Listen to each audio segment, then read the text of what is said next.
इस वीडियो में हम बात करेंगे पास्ट परफेक्ट टेंस के बारे में बेसिक से एडवांस लेवल तक। तो शुरू करते हैं, जिसके अंदर बताया गया है कि पास्ट परफेक्ट टेंस का उपयोग अतीत में एक घटना या क्रिया को व्यक्त करने के लिए किया जाता है जो किसी दूसरे अतीत की घटना से पहले पूरी हो चुकी होती है। तो इसकी स्ट्रक्चर क्या रहती है? Subject plus head plus verb की third form.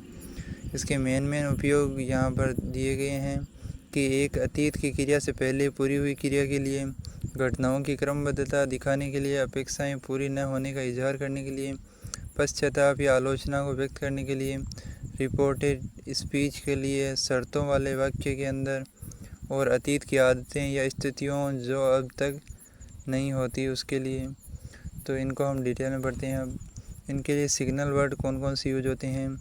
Before, by the time, after, already, just, by, never और व्हेन।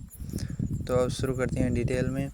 तो पहला है action completed before another past action, यानी जब एक अतीत की क्रिया से पहले पूरी हुई क्रिया के लिए इसका उपयोग होता है। जब दो घटनाएं अतीत में घटित होती है तो हमें ये बताने की ज़रूरत होती है कि कौन सी घटना पहले हुई थी।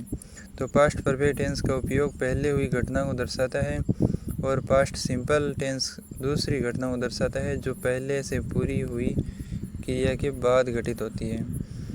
एग्जाम्पल जैसे bye the time I arrived she had left, यानी जब तक मैं पहुंचा वह जा चुकी थी। यहाँ पर हैड लेफ्ट बताता है कि वह पहले जा चुकी थी और फिर बाद में अराइव्ड हुआ। और यहाँ पर हम ये बताते हैं कि पहले की क्रिया वह जा चुकी है, वो पूरी हो चुकी है और उसके बाद वह पहुँचा है। दूसरा सेंटेंस जैसे ही had already finished his meal when I arrived, यानी जब मैं पहुंचा वह पहले ही अपना खाना ख़त्म कर चुका था। तो हैड ऑलरेडी फिनिश्ड का बताता है कि उसने खाना पहले ही खा लिया था, और फिर अराइव्ड यानी कि क्रिया बाद में हुई है। उसके बाद है she had study French before she move to Paris, यानी वह पेरिस जाने से पहले फ्रेंच पढ़ चुकी थी। हैड स्टडी का मतलब होता है कि उसने फ्रेंच पहले ही पढ़ लिया था, फिर मूव हुई है। उसके बाद अगला एग्जाम्पल है they had left by the time I reach the station, यानी जब मैं स्टेशन पहुंचा वे जा चुके थे। यानी हैड लेफ्ट बताता है कि वे पहले ही जा चुके थे और फिर स्टेशन पहुंचा। I had already finished by work when the meeting started, यानी मैंने अपना काम पहले ही ख़त्म कर लिया था जब बैठक शुरू हुई।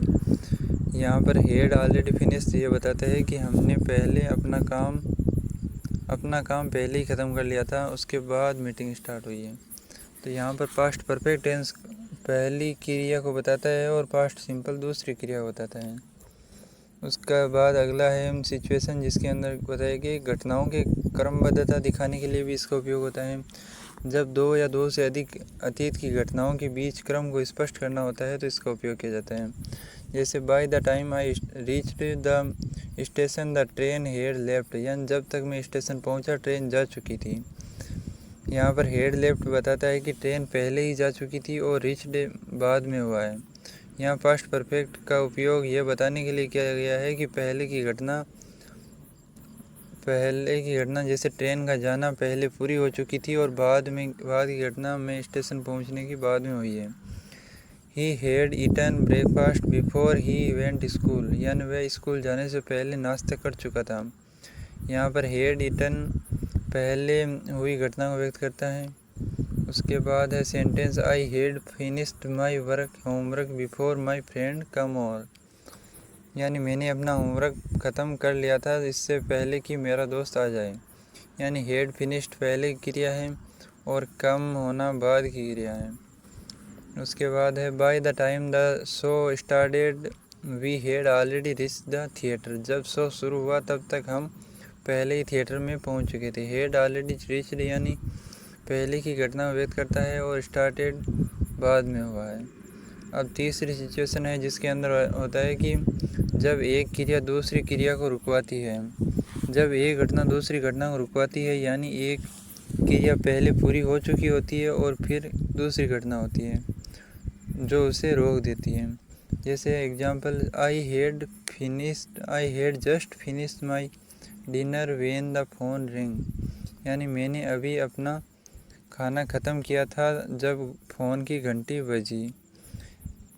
जैसे इसके अंदर क्या है, आई हैड फिनिश्ड बताता है कि खाना पहले ख़त्म हो चुका था और फिर फ़ोन की घंटी बजी थी।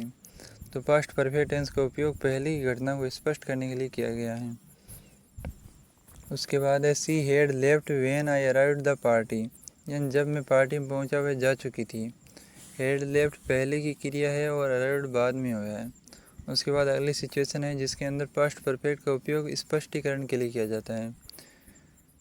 इसका प्रयोग तब किया जाता है जब अतीत में घटित घटनाओं के बारे में स्पष्टीकरण देना चाहते हैं और ये बताना चाहते हैं कि कौन सी घटना पहले हुई थी। एग्जाम्पल जैसे I did not know she had already left the office, यानी मुझे नहीं पता था कि वह पहले ही ऑफिस छोड़ चुकी थी। यहाँ पर हम ये बता रहे हैं कि हमें यह नहीं पता था कि उसने ऑफिस पहले ही छोड़ दिया था। पास्ट परफेक्ट का उपयोग उस जानकारी को देने के लिए किया गया है जो पहले हो चुकी थी। उसके बाद अगला एग्जाम्पल है they did not realise they had lost the keys until they arrived home, यानी उन्हें यह एहसास नहीं हुआ कि उन्होंने चाबियां खो दी थी जब तक वे घर नहीं पहुंचे। हैड लॉस्ट यानी खो दी थी, वह पहले की घटना है, और अराइव्ड यानी वे पहुंचे बाद की घटना है। लाओ